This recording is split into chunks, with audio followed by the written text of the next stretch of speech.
या कुंडेन्दु तुषारहार धवला, या शुभ्र वस्त्रावृता, या वीणा वरदंड मंडितकरा, या श्वेत पद्मासना, या ब्रह्माच्युत शंकर प्रभृतिर्विर देवै सदा वंदिता, क्षामां पातु सरस्वती भगवती निःशेष जाड्यापहा।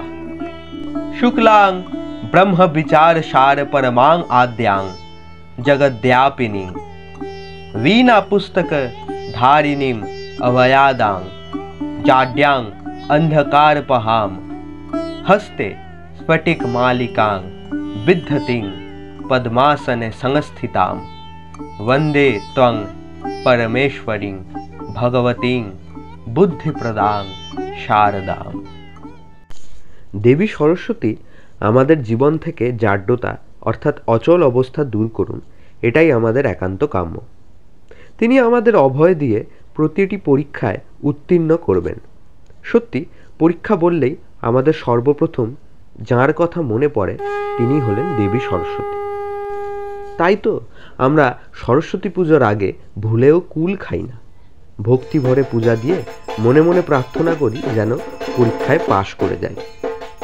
সে যাই হোক, দেবী সরস্বতীর সাথে যে সকল প্রকার বিদ্যা ও জ্ঞান চর্চা জড়িত তা বলাই বাহুল্য। এই কারণেই ঋষি যাজ্ঞবল্ক্য সূর্যদেবের পরামর্শে দেবী সরস্বতীর আরাধনা করেছিলেন এবং সমস্ত বেদের জ্ঞান লাভ করেছিলেন। আবার সরস্বতী নদী অত্যন্ত পবিত্র হওয়ায় এই নদীর তীরে প্রচুর যাগযজ্ঞ করা হতো। এমনকি বেদের রচনাও এই নদীর তীরবর্তী ব্রহ্মবর্তে হয়েছিল বলে মনে করা হয়।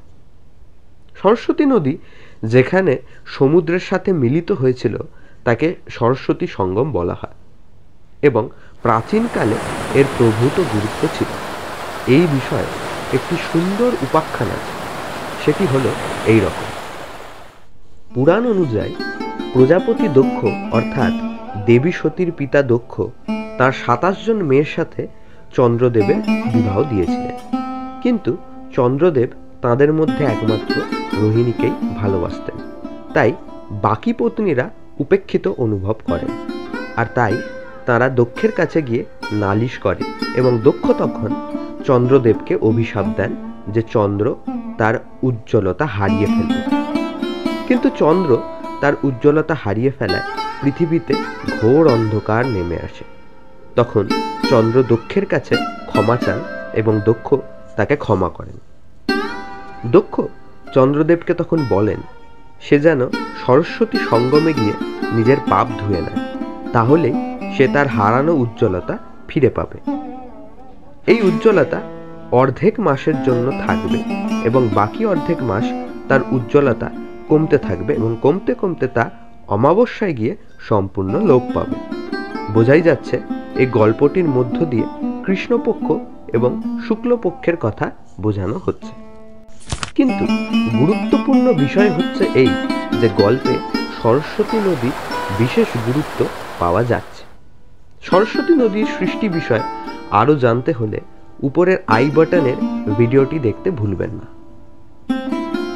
ভুলবেন না বলতে মনে পড়ল, ভুলে যাওয়ার আগে সরস্বতী নদীর বিষয়ে আরেকটি গল্প বলা বিশেষ প্রয়োজন। এই গল্পটি আমরা স্কন্দ পুরাণে পাই। গল্পটি হলো এই রকম।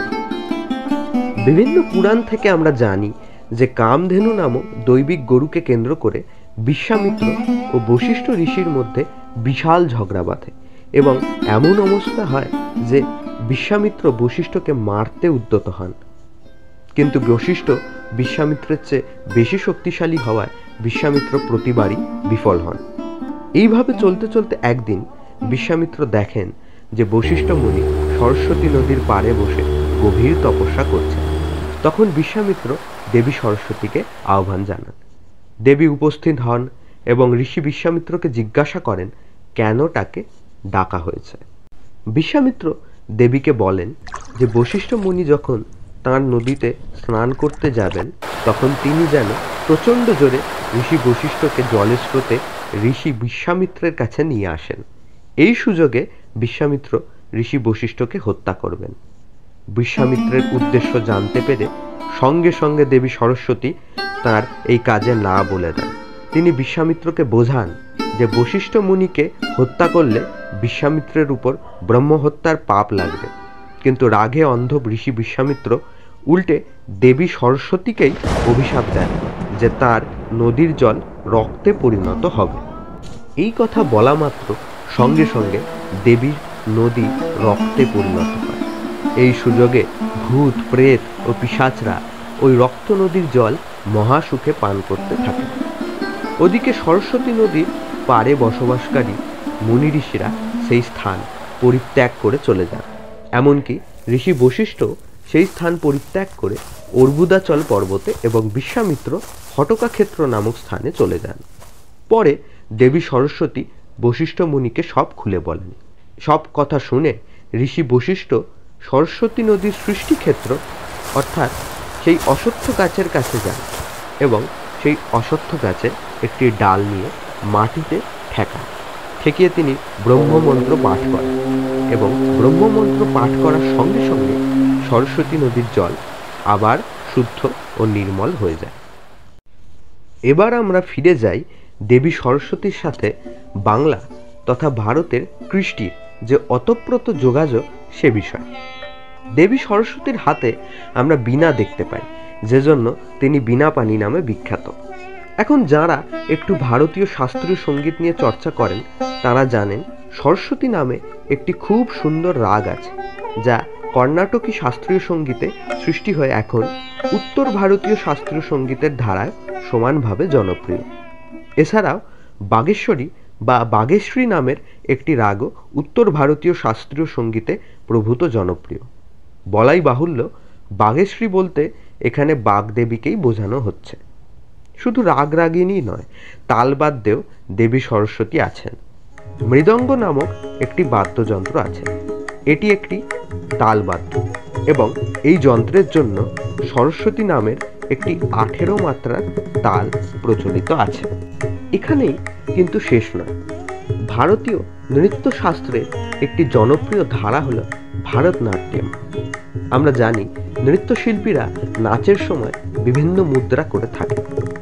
ভারতনাট্যমে সরস্বতী নামে একটি মুদ্রার প্রচলন আছে। সাধারণত নৃত্য, গীত ও তালবাদ্য এই তিনকে একসাথে সঙ্গীত বলা হয়, আর আমাদের সঙ্গীত হলো সরস্বতীময়।